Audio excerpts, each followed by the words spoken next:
आखिर क्यों नहीं लेते हैं लोग बाग आपकी बातों को सीरियसली, या क्यों करनी पड़ती है जद्दोजहद अपनी बात दूसरे तक पहुंचाने के लिए और उसको अच्छे से समझाने के लिए? क्या आप भी महसूस करते हैं अपने अंदर lack of confidence in communication? Hello friends, मैं आपका दोस्त Pramod Bharti, CEO Vindicate security solutions private limited, और आज हम बात करेंगे अपने कम्युनिकेशन पार्ट 2 में उन ऑब्स्टिकल्स के बारे में, उन रुकावटों के बारे में जो किसी को भी एक अच्छा कम्युनिकेटर बनने से रोकती हैं। ऐसी कौन सी बाधाएं हैं कि आप एक अच्छा कम्युनिकेटर नहीं बन पाते या अच्छे तरीके से कम्युनिकेशन नहीं कर पाते हैं? तो चलिए वन बाय वन हम बात करेंगे उन बाधाओं के बारे में और उनसे कैसे पार पाया जाए। तो स्टार्ट करते हैं। सबसे पहले बात आती है speaking ability, lack of speaking ability, यानी कि अपनी बात नहीं कह पाना। ऐसा क्यों होता है? हमने पार्ट 1 में भी डिस्कस किया था, because of lack of art of listening. दोनों चीजें कंबाइन है। जब तक आप किसी सामने वाले की बात को अच्छे से सुनेंगे नहीं, तब तक आपके अंदर लैक ऑफ स्पीकिंग एबिलिटी बनी रहेगी। उसका कारण क्या है? उसका कारण है कि जो आपकी स्पीकिंग में जो कॉन्फिडेंस, जो फ्लुएंसी आनी चाहिए, वो कंसेप्ट क्लियर होने के बाद आएगी। और कंसेप्ट क्लियर कब होगा? जब आप सामने वाले को पहले अच्छे से सुनेंगे। Point number 2, lack of understanding the message conveyed to you. जब भी हम कभी किसी से बात करते हैं, सामने वाला अपनी बातों के थ्रू एक मैसेज हम तक पहुंचाता है। अगर हम उस मैसेज को अच्छे से अंडरस्टैंड नहीं करते हैं तो हम उसका प्रॉपर जवाब नहीं दे पाते, और जब हम प्रॉपर जवाब नहीं दे पाते हैं तो हम एक अच्छे कम्युनिकेटर नहीं बन पाते हैं। इसकी 2 वजह हैं। नंबर 1, पहले तो हम उस मैसेज को अच्छे से अंडरस्टैंड करें। दूसरा, अपनी नॉलेज को चेक करें कि उस पर्टिकुलर टॉपिक पर या उस बात पर जो हमसे कही गई है, हमें कितनी जानकारी वास्तविकता के साथ उपलब्ध है, या हम कंफ्यूजन में तो नहीं बोल रहे हैं। अगर आपका ज्ञान है और आप वास्तव में उन चीजों को बोल सकते हैं जो उस टॉपिक से रिलेटेड हैं, तो आप डेफिनेटली सामने वाले को प्रभावित कर पाएंगे। नंबर 3, अक्सर ये देखा गया है बायस हो जाना किसी के प्रति, प्रिजुडाइज कर दिला। अक्सर हम कई बार जब लोगों से बात करते हैं, अपने सोशल सर्किल में, अपने ऑफिस में, या स्ट्रेंजर से भी बात करते हैं, हम पहले से एक अवधारणा बना के रखते हैं उस व्यक्ति के प्रति कि ये ऐसा होगा, ये बड़ा ही स्ट्रिक्ट टाइप का आदमी है, ये रूड है, इससे बात करनी बेकार है। अगर इस तरह के बायस या प्रिजुडाइज हम लेकर चलेंगे किसी व्यक्ति के बारे में, तो हम कभी भी एक अच्छे कम्युनिकेटर नहीं बन पाएंगे। क्यों? क्योंकि हम ऑलरेडी एक माइंड में भरे बैठे हैं कि हमें इसके साथ कैसे बर्ताव करना है। उसी हिसाब से हमारी टोन चेंज होगी, उसी हिसाब से हमारी पिच चेंज होगी, उसी हिसाब से हमारे फेस एक्सप्रेशन चेंज होंगे।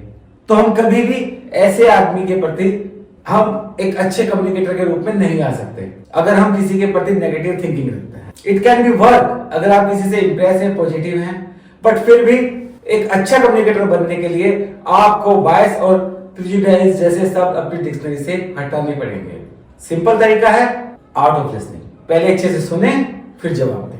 नंबर 4, आपके बोलने के अलावा आपकी बॉडी लैंग्वेज, आपके फेस एक्सप्रेशंस बताते हैं कि आप किस तरह का प्रभाव सामने वाले व्यक्ति पर डाल रहे हैं। अगर आपके फेस एक्सप्रेशंस अच्छे हैं, आपकी बॉडी लैंग्वेज सही है, तो वो प्रभाव पॉजिटिव और नेगेटिव दोनों तरह के अपने अपने डायरेक्शन में इंपैक्ट क्रिएट कर सकता है। आगे बात करते हैं सबसे क्रूशियल नंबर 5। जी हाँ, हमारे कम्युनिकेशन के दौरान अक्सर ऐसा होता है कि एक्शन का रिएक्शन होता है। कई बार सामने वाला कुछ ऐसी बात कह जाता है जो हमको इजीली एक्सेप्टेबल नहीं होती है, और हम उस पर एकदम अपना एग्रेसिव रूप धारण कर लेते हैं।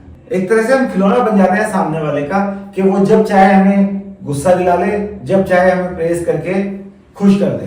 तो नेक्स्ट टाइम जब भी आप किसी एक्शन का रिएक्शन दें, तो छोटा सा एक काम करना है, अपने कम्युनिकेशन को पॉज करके सामने वाले के शूज में रख के अपने आप को देख लेना है।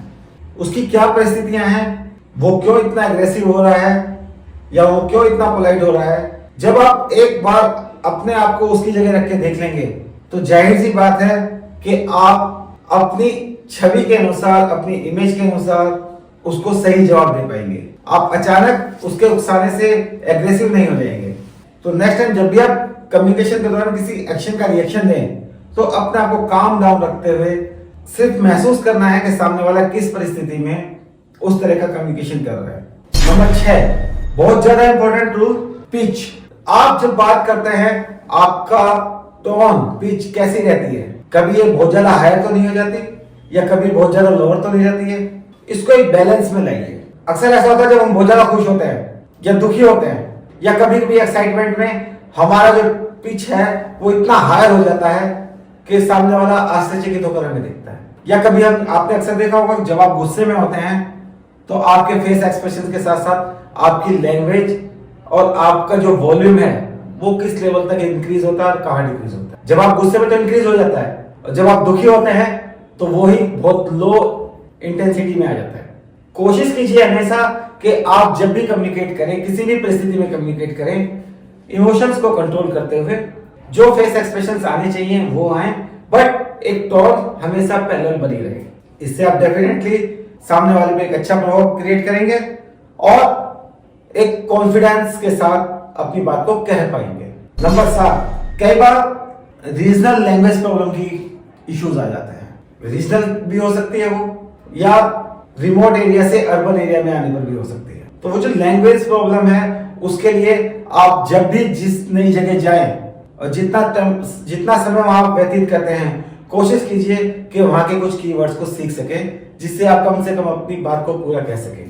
और अगर आप सोशल मीडिया को यूज करते हैं, सोशल मीडिया से भली भांति परिचित हैं, एडवांस गैजेट्स को यूज करते हैं, तो बहुत सारे ऐसे गैजेट्स आ गए हैं जो ट्रांसलेटर के रूप में काम करते हैं। आप उनका यूज करके भी सामने वाले को अपने एक्सप्रेशंस बता सकते हैं, एक अच्छे कम्युनिकेटर के रूप में निखर सकते हैं। आज के लिए इतना ही, मिलते हैं कम्युनिकेशन पार्ट 3 में अगले वीडियो में।